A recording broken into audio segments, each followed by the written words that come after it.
Assalamualaikum Ibu. Waalaikumsalam, Mbak. Bagaimana kabarnya? Alhamdulillah kabar baik, Mbak. Alhamdulillah ya Bu ya. Nah Ibu kan kemarin saya sudah bertanya-tanya nggih terkait dengan pola tidur. Nah sekarang saya akan memberikan intervensi seperti itu atau kelanjutan terkait dengan pertanyaan-pertanyaan yang kemarin seperti itu. Bagaimana Ibu? Oke, silahkan Mbak, boleh. Nggih Bu nggih. Jadi kemarin kan pola tidurnya agak terganggu Bu. Iya, Mbak. Nah jadi nanti sedikit penjelasan terkait dengan pola tidur itu nanti dapat mengakibatkan apa sih jika terus berlanjut kayak gitu.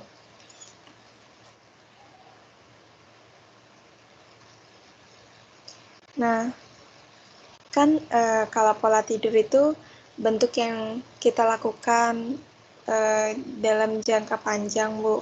Jadi setiap hari itu kita selalu membutuhkan tuh yang namanya pola tidur yang cukup. Nah, seperti itu. Nah, biasanya yang harus dibutuhkan itu misalnya jadwal tidurnya yang harus sesuai. Misalnya tuh kalau mulai tidur sampai kebangunnya itu, setelah itu kayak memperhatikan kondisi waktu tidur, setelah itu kepuasan, yang paling penting itu kepuasan untuk tidurnya sih. Nah, kan di dalam perkembangan keluarga ibu juga, di mana kebutuhan tidur itu setiap usia itu berbeda. Misalnya nih, kan ibu dan bapak itu usianya 35 dan 31 tahun, gitu.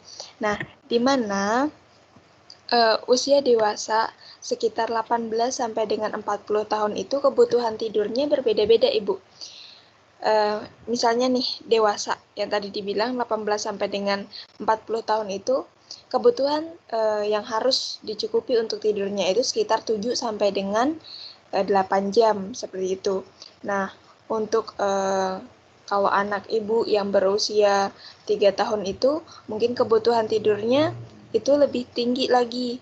Nah, itu kan udah naik balita, Bu. Nah, di mana kebutuhan balita tidur itu, di mana usia balita itu antara 3 sampai dengan 6 tahun dan membutuhkan waktu tidur sekitar 11 jam. Nah, setelah itu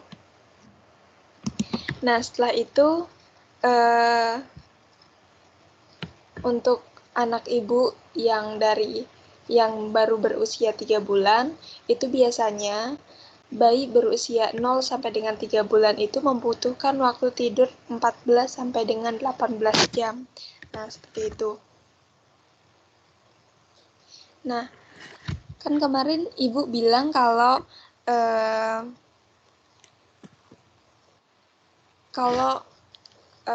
kurangnya waktu tidur itu diakibatkan karena anaknya misalnya sering rewel waktu malam hari, sering terbangun, misalnya minta ASI maupun digantikan popoknya seperti itu. Nah, faktor-faktor yang lain mengakibatkan kesulitan untuk tidur itu ada beberapa, Ibu. Yang pertama itu tadi karena misalnya ada kecemasan. Setelah itu adanya depresi. Setelah itu misalnya ada penyakit-penyakit kronis misalnya seperti penyakit diabetes mellitus atau penyakit gula. Setelah itu ada penyakit gagal ginjal yang menyebabkan itu sulit untuk tidur misalnya. Itu contoh dari penyakit kronis. Nah, selainnya itu misalnya itu ada juga minum kopi maupun merokok. Itu yang mengakibatkan kesulitan untuk tidur. Nah, karena itu Itu yang mengakibatkan sulit untuk tidurnya, Ibu. Iya, Mbak.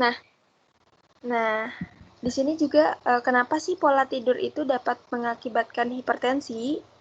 Nah, ternyata pola tidur yang tidak cukup itu beresiko dapat mengakibatkan hipertensi.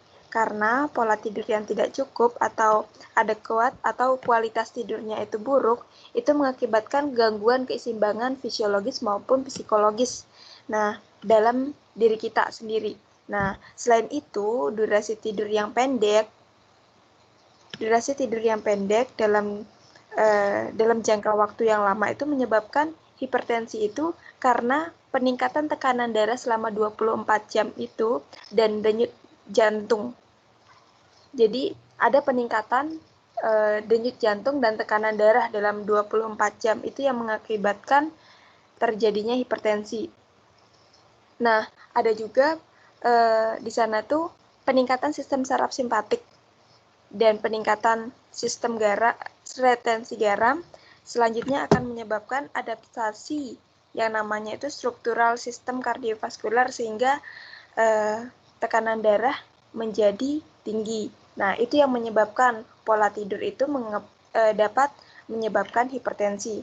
Nah, maka dari itu di sini sekarang saya akan memberikan kayak edukasi terkait dengan gimana sih biar tidurnya itu lebih baik lagi.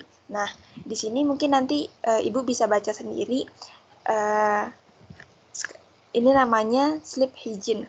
Nah, sleep hygiene ini merupakan rekomendasi atau perilaku atau kebiasaan yang dapat meningkatkan kualitas tidur secara optimal, durasi tidur yang cukup, dan meningkatkan kesiapan menjalani hari. Nah, apa sih manfaat dari sleep hygiene ini? Yang pertama, itu meningkatkan kualitas tidur dan kualitas tidur. Setelah itu, yang kedua, itu mengatasi insomnia, dan yang ketiga, itu memfasilitasi mulai tidur dan mempertahankan tidur. Nah, untuk tips-tipsnya sendiri, yang pertama tipsnya itu tidak merokok 4 sampai dengan 6 jam sebelum tidur misalnya, jika orang-orang yang memiliki riwayat merokok. Nah, setelah itu yang kedua, tidak meminum kopi atau kafein 4 sampai dengan 6 jam sebelum tidur juga. Nah, itu sebaiknya rokok dan kopi itu 4 sampai dengan 6 jam itu dihindari untuk menjaga tidurnya lebih baik. Setelah itu, menjaga jadwal bangun tidur yang teratur setiap hari. Nah, selanjutnya tidur dengan pencahayaan yang gelap. Nah, setelah itu di sini mengatur temperatur kamar tidur yang nyaman. Nah, misalnya jangan terlalu panas, jangan juga terlalu dingin, kayak gitu. Dan yang terakhir itu meningkatkan, menghindari tidur siang yang lebih dari 1 jam. Nah, itu. Nah, ini mungkin Ibu bisa menerapkan sleep hygiene ini. Nah, untuk agar pola tidurnya itu lebih baik lagi. Nah, nanti dari ini nanti Lisa juga akan memberikan mungkin Ibu bisa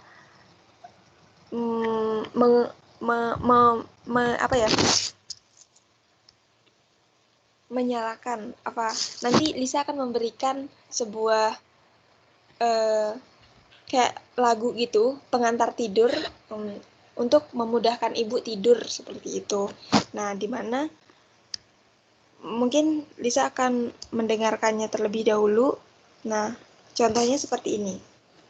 Nanti jadi sebelum tidur, nanti Ibu bisa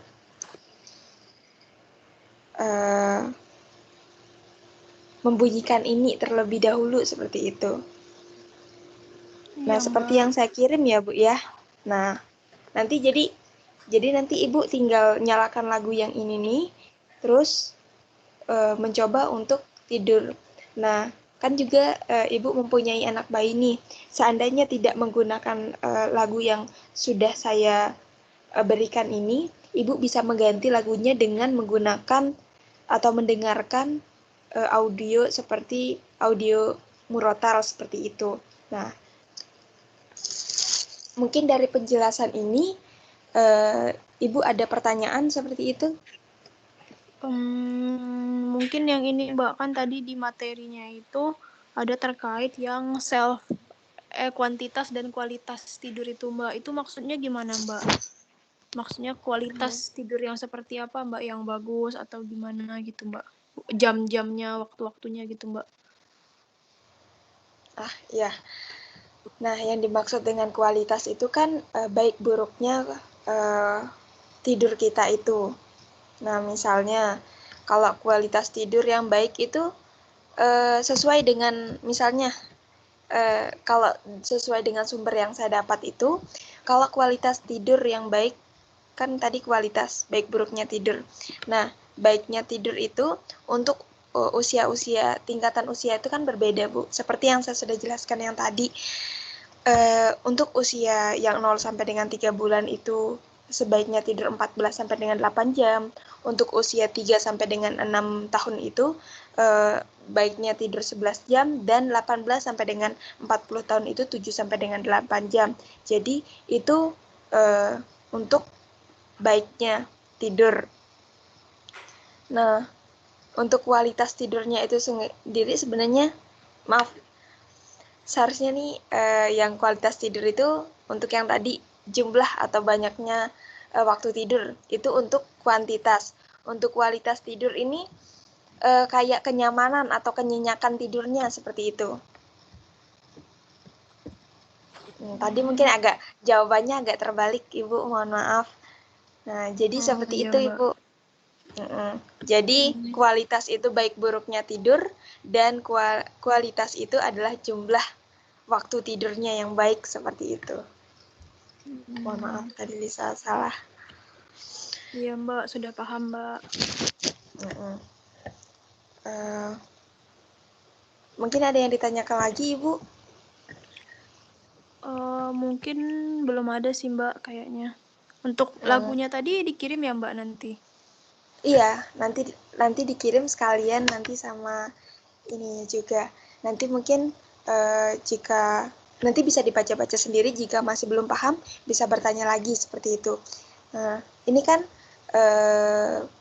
bisa insya Allah masih bisa diterapkan Bung G.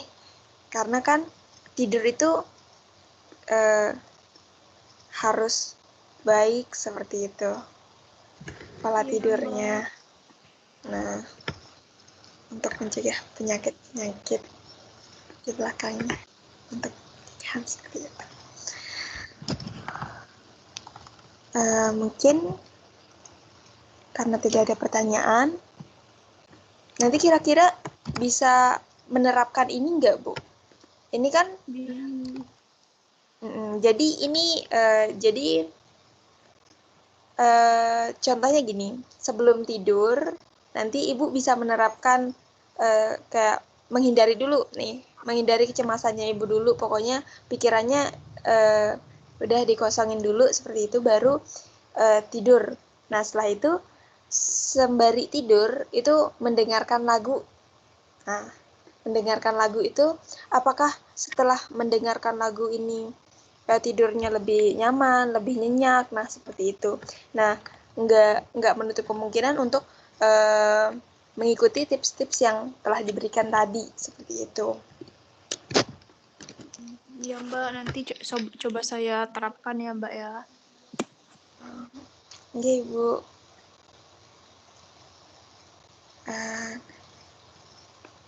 Karena tidak ada pertanyaan lain, Ibu, mungkin saya cukupkan. Mohon maaf jika banyak salah kata.